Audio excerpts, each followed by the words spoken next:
청함을 받은 자가 많되 택함을 입은 자는 적으니라.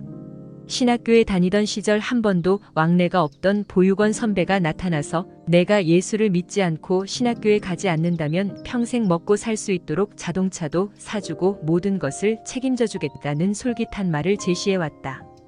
그러나 이미 결심한 신학을 굶어가면서도 가겠다고 결심한 나는 그의 말이 거짓임을 간파했다. 나는 단호하게 그의 제의를 거절했다. 아무도 알아주지도 반겨주지도 않는 밑바닥 인생을 부르신 사명의 길을 물불 가리지 않고 선택했던 것이다. 사실 세상 사람들이 흔히 말하는 의식주 하나 해결 못하는 고아가 감히 신학을 꿈꾼다는 것은 현실적으로 말도 안 되는 일이었다.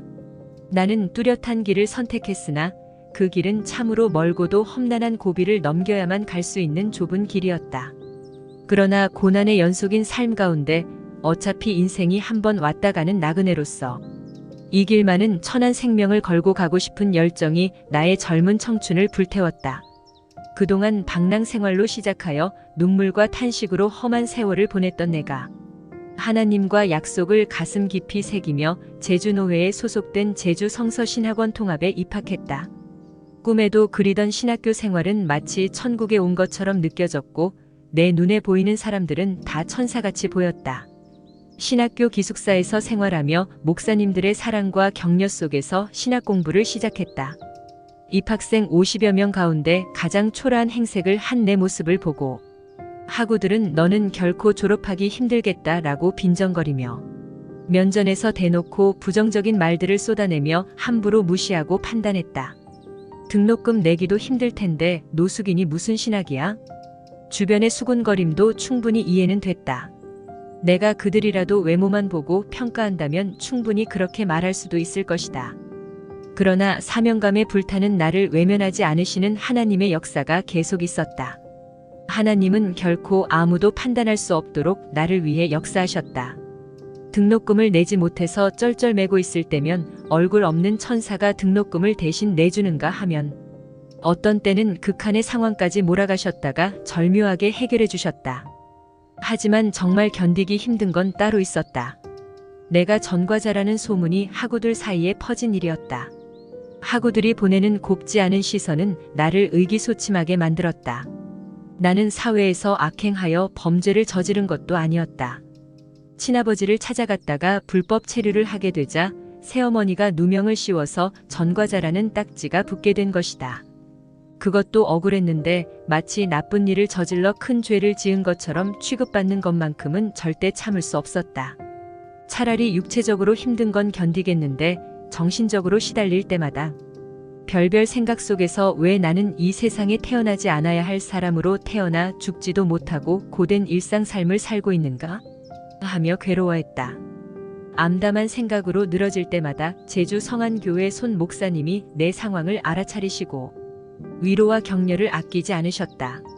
목사님은 늘어진 내 손을 따뜻하게 꼭 잡고 기도해 주시면서 희망의 권면을 하셨다.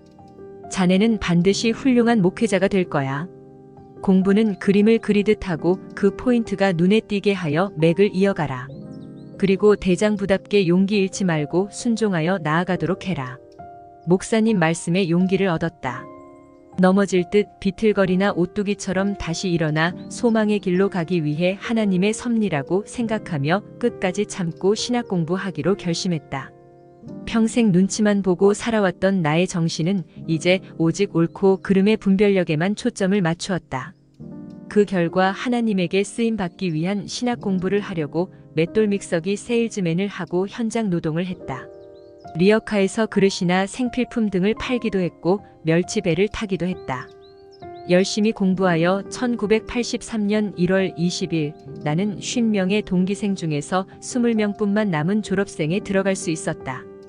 비록 즐거운 졸업식 날이었으나 마땅히 입을 옷이 없어서 추운 겨울에 여름 양복과 목사님의 작은 와이셔츠를 빌려 입고 떨어진 구두를 신고 졸업사진을 찍었지만 내게는 가장 멋진 졸업식이었다. 나는 제주 성서신학원을 졸업하고 더욱 자신감이 생겨서 서울에 가서 학업을 연장하고 배움의 길을 넓히고 싶어졌다. 교회와 목사님들은 생명의 은인이었다.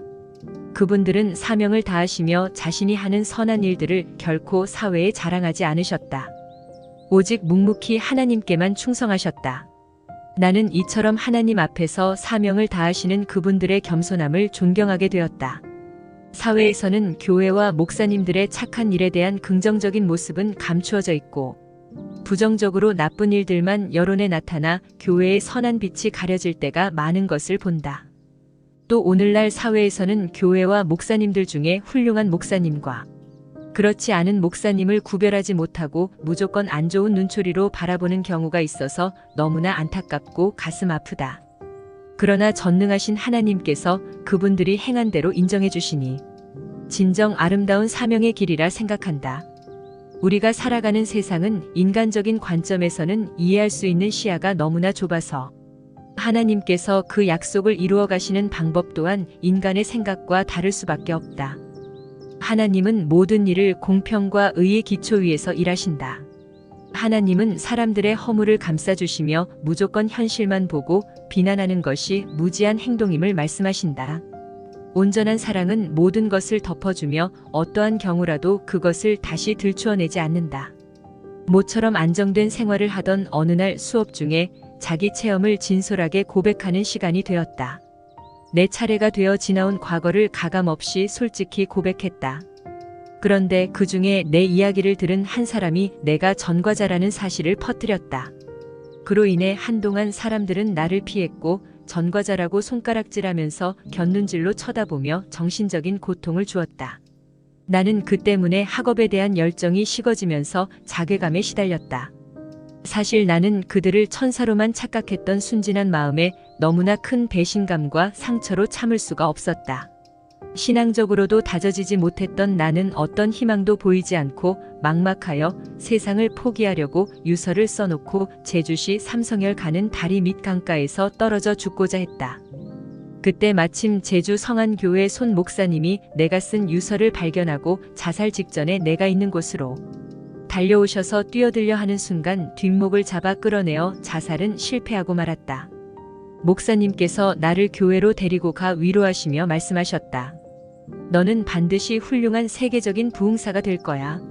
그러니까 하나님만 믿고 매사에 자신감을 가져라. 목사님께서는 책망하시기보다 희망이 담긴 말씀으로 상처로 얼룩진 나의 영혼을 따스하게 어루만져 주셨다.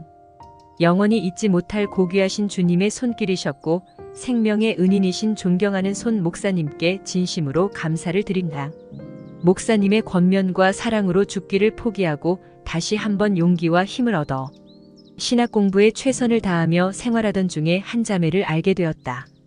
신앙적인 대화를 나누면서 그 자매와 교제하던 중에 우리는 생활의 안정을 찾고 싶다는 간절함에 결혼을 약속했다. 우리의 사랑이 싹틀 무렵 차영의 고자질로 내가 전과자라는 사실을 그 자매의 오빠가 알게 되었다. 감히 전과자가 내 동생하고 결혼을 한다고 해? 절대로 내 동생 만날 생각은 꿈도 꾸지 마라. 그녀의 오빠는 내 뺨을 때리고 발로 차며 입에 담지 못할 폭언과 폭행을 가했다. 나는 여린 마음과 단순 무지한 생각으로 절망에 빠졌다. 역시 나라는 인생은 아무것도 할 수 없는 존재로 여겨져서 다시 일어설 용기도 사라졌다. 나는 미래의 꿈조차 생각할 수 없구나. 그렇다고 어리석게 포기할 수는 없었다. 어두운 구름 속에 떠오르는 빛처럼 구사일생의 삶으로 나아가보자. 나는 다시 하나님 앞에서 믿음 없는 행동으로 인간의 단순한 감정으로 불순종을 했지만 곧바로 나의 믿음 없는 어리석음을 회개했다. 어려움을 당하거나 나라가 위기에 처했을 때 지혜로운 사람들은 다른 사람에게 책임을 묻거나 다투고 싸우는 대신 하나님 앞에서 엎드려 기도하여 하나님 뜻대로 사는 것이 형통한 길이다. 사람의 목숨은 온 천하를 주고도 바꿀 수 없다고 주님께서 분명히 말씀하셨지만 때로는 파리 목숨보다 못한 것이 사람 목숨이다. 그러나 사랑의 하나님께서 죄 많은 인간을 친히 보호하심으로 현실의 상황이 암담하고 험난해도 믿음의 용기로 담대하게 전진하는 것이 승리의 비결이다. 하나님은 상한 갈대를 꺾지 않으시며 꺼져가는 심지를 끄지 않으신다. 비록 물질, 명예, 권세가 없고 금과 은이 없다 해도 하나님 편에 서게 될 때 반드시 이기는 생활을 하게 된다고 확신하며 하나님과 목사님 앞에서 결단했었다. 그렇지만 무지하고 연약한 나는 그것을 금방 잊고 현실에 다가온 환경과 감정에 사로잡히면 자주 굴거나 죽고 싶다는 생각을 했다. 그래서 실오라기만큼이라도 힘을 얻을 수 있는 환경을 접해보고 싶었으나 그렇지 못함을 비관해 희망도 의지할 기둥도 없는 삶이 너무나 곤고하고 외로워서 우울한 마음이 사라질 날이 없었다. 신학교에 방학이 시작되면서 청혼에 대한 거절과 배신으로 인해 갈 곳이 없던 나는 기숙사에 홀로 남아 배고픔을 참으며 울적하고 어두운 마음에 아무 생각 없이 제주시 사라봉으로 갔다. 거기서 떨어지면 살아남지 못한다고 하는 제주도에서는 자살자가 많기로 유명한 곳이었다. 그래 죽자 나 같은 놈은 살 가치도 이유도 없어. 그곳에 도착하자 눈에 띄는 문구 한 줄이 있었다. 젊은이여 다시 한번 생각해 보시오. 흰 바탕에 검은 글씨로 새겨진 그 말도 내 결심을 변화시키지 못했다. 두 눈을 꼭 감고 바위 꼭대기 아파트 7층 정도의 높이에서 마치 심청이가 인당수에 뛰어들 때처럼 트레이닝 옷을 머리에 뒤집어 쓰고 나도 모르겠다 하며 그대로 떨어졌다. 시간이 지나 정신이 돌아와 눈이 떠졌다. 온몸이 결리고 아팠지만 나는 생생하게 살아서 자살방지용 스티로폼 위에 열십자로 떨어진 채 편히 잠자는 것처럼 누워서 하늘을 바라보고 있었는데 파란 하늘이 보이고 주위를 둘러보니 파란 바다가 보였다. 때마침 갈매기가 내 얼굴에 똥을 싸놓고 지나가는 그 순간 지옥에도 이런 하늘과 바다와 갈매기가 있었나 보다 생각하고 정신이 들어 주위를 둘러보니 두꺼운 스티로폼 7080장 정도가 산산조각이 나서 망가져 있었다.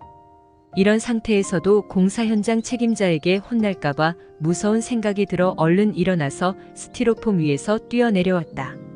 한편으로는 절대자시며 생사를 주관하시는 하나님의 뜻일지 모른다는 생각이 들었다. 자살 미수를 통해 내 목숨도 내 마음대로 어떻게 할 수 있는 것이 아니라는 것을 알게 되었다. 내 생명이 하나님의 것임을 다시금 깨닫고 천근만근인 몸을 질질 끌고 어릴 때 살았던 보육원으로 향했다. 교회에 가서 죽을 때까지 제대로 신앙생활을 잘해서 현실을 뛰어넘어보자. 현대와 같은 가치관의 혼란 속에서도 일관된 자세를 견지할 수 있으니 현대의 풍조에 휩쓸리지 말고 진리와 선과 의를 인생의 목표로 삼고 나아가보자. 이는 하나님의 사람으로 온전하게 하며 모든 선한 일을 행할 능력을 갖추게 하려 함이라.